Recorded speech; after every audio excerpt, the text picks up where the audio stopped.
Hi சகோஸ், எல்லாரும் எப்படி இருக்கீங்க? லாஸ்ட்டாக நம்ம ஒரு ட்ராமா முடித்தோம். அதை பற்றின ஃபீட்பேக்குகளை பார்க்கும்பொழுது என்னை விட நீங்கள் அந்த ட்ராமாவை நல்லா ரசிச்சிருக்கீங்க, அது இல்லாமல் அந்தளவுக்கு ஃபீல் பண்ணியிருக்கீங்க அப்படிங்கிறத நான் ஃபீல் பண்ணேன். நாம் இன்றைக்கி பார்க்க போகிறதும் ஒரு புதுசான ஹிஸ்டாரிக்கல் ட்ராமாவை தான். அனிமியில் டெத் நோட் அப்படிங்கிற ஒரு அனிமி இருக்குது. அந்த சீரீஸ் யார் யார் பார்த்துருக்கீங்களோ அவங்களுக்கு இந்த ட்ராமா கொஞ்சம் லைக் பண்ணும். ஏன்னா ஒரு புக்கில் நடக்கிற இந்த எழுதின ஒரு விஷயத்த டைமிங் வச்சு எவ்வளோ க்ரைம் த்ரில்லராக கொண்டு போயிருக்க முடியும் அப்படிங்கிறத அந்த டெத் நோட்டுங்கிற சீரீஸில் நமக்கு காட்டியிருப்பாங்க. அதே மாதிரி தான் இதுவும் அதுக்கேற்ற சிமிலரான ஒரு கதை தான். ரஜினி சாரோட படைப்பை பார்த்துருந்தீங்கன்னா அது கேர்ள்ஸை 3 விதமாக பிரிச்சிருப்பாங்க. சாந்திகம், பிரச்சோதகம், பயானகம் அப்படின்ட்டு. இதை ஏன் இங்கே நான் இப்போ சொல்கிறேன் அப்படிங்கிறத நீங்கள் ட்ராமா போக போக உங்களுக்கே புரியும். நம்மளோட ஸ்டார்டிங்லே இந்த பொண்ணுக்கு இப்படி ஒரு வாழ்க்கையா, அதுவும் ஒரு செகண்ட் ஒய்ஃபோட பொண்ணுக்கு இப்படி ஒரு வாழ்க்கையா, என்ன கால கொடுமை பாரு. அமைதியான பொண்ணு, அடக்கமான பொண்ணு, அதுக்கேற்ற மாதிரி அந்த இளவரசன் கிடைச்சிட்டாரு.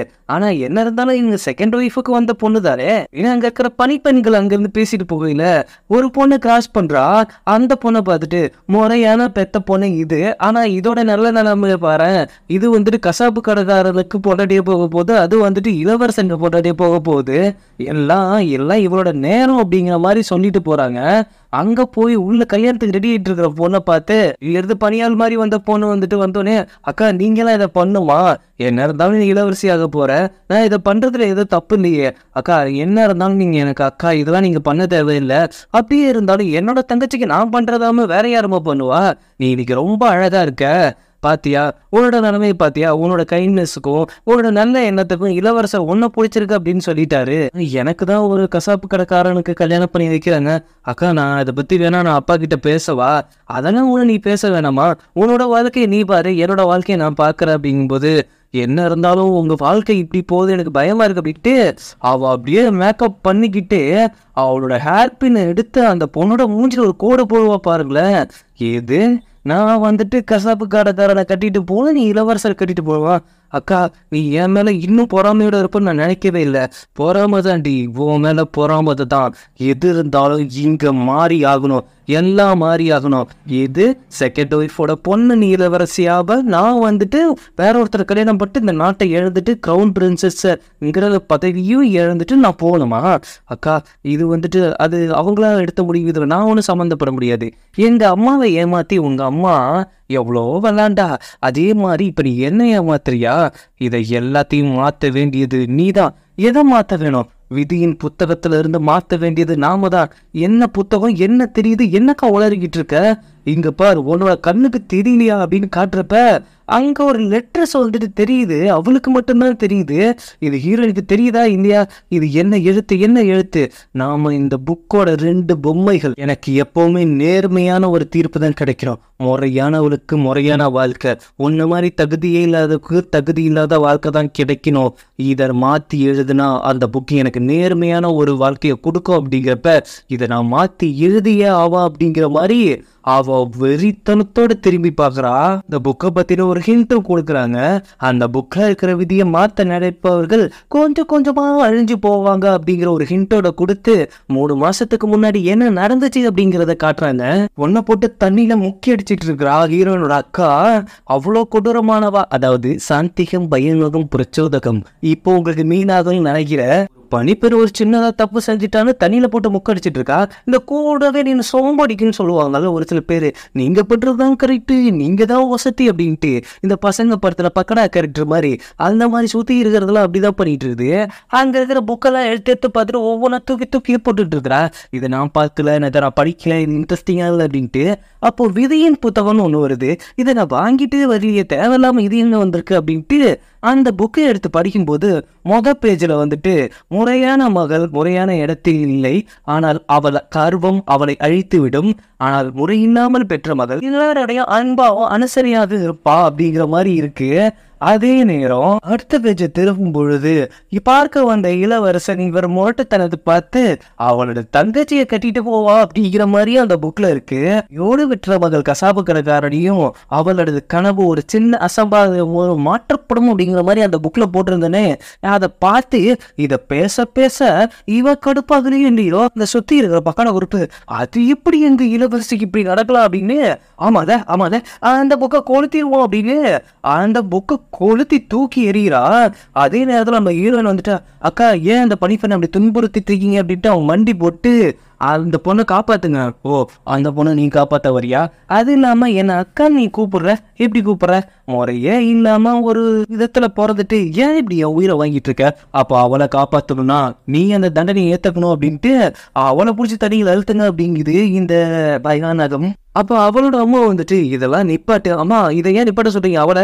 இங்க பாரு, அதெல்லாம் ஒன்றும் முக்கியம் இல்லை. இளவரசர் வந்திருக்காங்க, கொஞ்சம் ட்ரெஸ் எல்லாம் மாற்றிட்டு கொஞ்சம் உன்னோட கேரக்டர் மாதிரி கொஞ்சம் அடக்க ஒடுக்கமாக நடந்து வா, இப்படியெல்லாம் பண்ணிட்டு இருக்காத அப்படின்ட்டு அவங்க திட்டிட்டு போனோடனே அங்கேருந்து ஹீரோனை காப்பாற்றி விடுது அந்த அம்மா. அது நல்லதுக்கு பண்ணுதா கெட்டதுக்கு பண்ணுதா அப்படின்னு தெரியல. அங்கே அரசவையில் பார்த்தா இளவரசர் வந்து உட்காந்துருக்காரு. ஹீரோனோட அக்கா தானே பரிசம் போட வந்திருக்காங்க. அவங்க வந்துட்டு அந்த பரிசம் போடுற முறைக்கு ஒரு வளையல் மாதிரி கொடுக்குறாங்க. அதாவது நிச்சயிக்கப்பட்டதுக்காக ஒரு இது கொடுப்பாங்க. அதை அப்படியே போயிட்டு வாங்க போகும்பொழுது ரொம்ப நன்றி அப்படின்னு சொல்றப்ப அங்க இருந்து ஒரு அம்பு வந்து அவளோட தலையை உரசிட்டு போய் அவ தலையில இருந்த ஹேர் பின் கீழே விழுந்து கரெக்ட் ஹீரோட அப்பாவுக்கு பக்கத்துல போய் சொருகுது. யார் இந்த வேலையை பார்த்தது அப்படின்னு திரும்பும் பொழுது அவங்க அரண்மனைக்குள்ள அத்துமீறி ஒருத்தவங்க உள்ள நுழைகிறாங்க. இது வந்து கவசப்படை அப்படின்னு சொல்லுவாங்க. அதோட தளபதி தான் உள்ள நுழையிறது. இங்க பாருங்க, எதுக்காக இப்படி வந்து இப்படி பண்ணிட்டு இருக்கீங்க அப்படின்னு ஹீரோனோட அப்பா கேட்கும்போது ஹீரோயினே இதை பார்த்து ஷாக்கிங்ல இருக்கிறா. என்னோட அரசவை நீங்க அவமதிச்சதுக்காகவும் அத்துமீறி உள்ள நுழைஞ்சதுக்காகவும் அவங்கள நான் கைது பண்றேன் அப்படின்ட்டு ஹீரோனோட அப்பா சொல்லும் பொழுது அங்க இருக்கிற காவலாளி வரும்பொழுது கரெக்டா அபுனியே வெட்டி அந்த ரத்தத்தை ஹீரோனோட அக்காவோட மூஞ்சில தெறிக்கி விட்டதும் அவ பயந்து போறா. அப்படியே கொலை நடிக்க உட்காந்துருக்கா. இது எல்லாம் அந்த புக்ல சொன்ன மாதிரியே நடக்குது அப்படின்னு அவ கொஞ்சம் கொஞ்சமா பதட்டம் ஆகிட்டு இருக்கா. அதே நிலைமையில எதுக்காக இப்படி பண்றீங்க அப்படின்னு அவங்க அப்பா கேட்கும் பொழுது அவர் ஒரு முத்திரை எடுத்து காமிச்சு, இது வந்துட்டு உங்களுக்கு மேலே இருக்கிற ஒருத்தர் கொடுத்தது, எந்த ஒரு விசாரணையுமே இல்லாமல் நான் அவங்கள தூக்கில் போட முடியும், அந்த நிலைமைக்கு நான் அவங்கள கொண்டு வரவும் முடியும், அதனால நான் இங்கே ஒரு விசாரணைக்கு வந்திருக்கேன், அதனால நீங்கள் இதுக்கு கட்டுப்பட்டு தான் ஆகணுங்கிறப்ப அங்கே இருக்கிற எல்லாருமே மண்டி போடுறாங்க. ஹீரோ கொண்டு ஹீரோயின் கொண்டு எல்லாருமே மண்டி போட்டு இங்கே என்ன அப்படி அசம்பாவிதம் நடந்துச்சு, இங்கே எதுவுமே அப்படி ஒன்றும் அசம்பாவிதம் நடக்கலையே அப்படிங்கிற மாதிரி சொல்லிட்டு இருக்காங்க. எந்த ஒரு பிரச்சனையுமே இல்லை அப்படின்னு நாங்கள் சொல்கிறோமே அப்படின்ட்டு ஹீரோனோட அக்கா எழுந்து அவனுக்கு முன்னாடி நிற்கணும்னு அவன் கத்தி கழுத்து பக்கம் நிப்பாட்டுறான். அப்பயே அந்த கத்தியை பிடிச்சி எந்த ஒரு முன்னறிவுமே இல்லாமல் இங்கே வந்துட்டு ஏன் இப்படி பிரச்சனை பண்ணிட்டு இருக்கீங்க அப்படின்னு கத்தியை பிடிச்சி அழுத்த அந்த கையில் ரத்தம் வருது. அப்பயும் அவ்வளோ கொலவெறியில் இருக்கிறான். இவரை கூப்பிட்டு வாங்க அப்படின்னு சொன்னோடனே அங்கே இருக்கிற கவச ஜெனரல் ஒருத்தர் உள்ள வந்து உட்காருறாங்க, பிடிச்சிட்டு வந்து உட்கார வைக்கிறாங்க. இவர் வந்துட்டு வெளியில தான் பாதுகாப்பா இருக்கணும், அதாவது எங்களோட எல்லை பகுதியில தான் இவர் பாதுகாப்பா இருக்கணும். இவர் எதுக்கு இங்க வந்திருக்காரு, அது இல்லாம இவருக்கும் இங்க வந்த இளவரசருக்கும் இல்ல உங்களுக்கும் என்ன சம்பந்தம் அப்படிங்கிற மாதிரி கேட்கும் பொழுது அவங்களால எந்த ஒரு பதிலுமே சொல்ல முடியல. அப்போ இங்க என்ன சதி திட்டம் தீட்டுறீங்க, இங்க என்ன சதி திட்டம் தீட்டுறீங்க அப்படின்னு தெரிஞ்சுட்டு போகிறதுதான் வந்திருக்கேன் அப்படிங்கிறப்ப அவர் வந்துட்டு எங்களோட மாமா, எங்க அம்மாவோட தம்பி, அதனாலதான் அவர் இங்க வந்தாரு, எங்களை மீட் பண்ண தான் வந்திருக்காரு அப்படின்ட்டு ஹீரோனோட அக்கா சொல்லும் போது இங்க ஹீரோனுக்கு என்ன பண்றதுன்னே தெரியல, எல்லாமே குழம்பி போய் உட்காந்துருக்கா. அப்படியா, அப்படின்னா இதை கரெக்டா சொல்லி தானே ஆகணும்.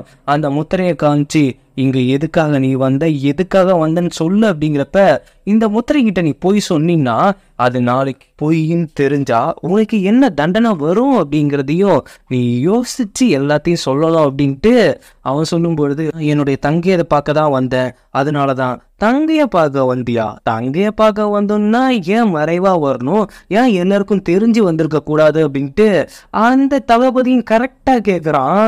அந்த நேரத்துல என்ன ஆகுதுன்னா ஹீரோனோட அப்பாவும் உண்மையை மட்டும் சொல்லு, எதுக்காக இங்க வந்து எதுக்காக இவ்வளவு பிரச்சனை பண்ணிட்டு இருக்க அப்படிங்கும் போது சொல்லிடுறேன்ட்டு அவன் பயந்து எனக்கும் அவங்களுக்கும் ரகசிய காதல் இருக்கு, அதனாலதான் யாருக்குமே தெரியாம மீட் பண்ண வந்தா அப்படின்னு சொன்னோடனே இதை கேட்டோடனே ஹீரோயின் அக்காவுக்கு சரியான ஷாக்கு. நீங்க ஏன் பொய் சொல்றீங்க அப்படின்னோடனே அவங்க கத்துறாங்க, இல்லவே இல்லை இவன் பொய் சொல்றான், ஏன் இப்படி பொய் சொல்ற அப்படின்னு. அவங்க வந்துட்டு இவனோட புருஷன்ட்ட இல்லை இவன் பொய் சொல்றான், என்னை நம்புங்கும் போது அவர் இந்த கட்டத்துல நம்புறதாவே இல்லை அவங்கள.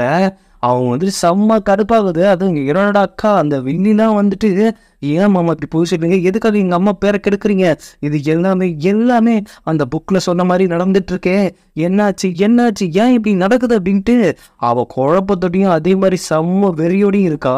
இதுக்கப்புறம் அவளுக்கு சாதகமா எல்லாம் நடக்குமே நடக்குமே அப்படின்ட்டு அவ ஒவ்வொரு செகண்டும் பதறிக்கிட்டு இருக்கிற நேரத்துல என்ன பண்றாங்கன்னா, நான் என்னைக்கு முறத்தவழி நடந்ததே கிடையாது, இதை நீங்க நிரூபிக்கிறதுக்கு எனக்கு இதை தவிர வேற வழியே இல்லை அப்படின்ட்டு அவங்க போயிட்டு அங்க பக்கத்துல இருக்கிற பெல்லு மாதிரி இருக்கிற ஒரு இடத்துல தன்னைத்தானே இடிச்சுக்கிட்டு அவங்க அங்க அப்படியே அங்க மயங்கி விழுறாங்க.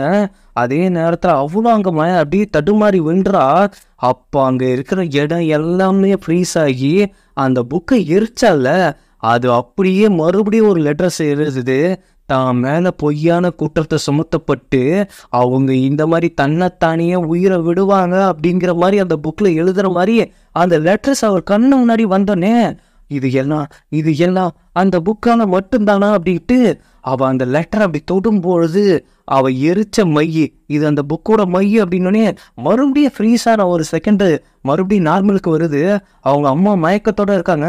அம்மா அவங்களுக்கு எதுவும் ஆகலையே அப்படிங்கிறப்ப அவங்களோட கை கீழே விழுது.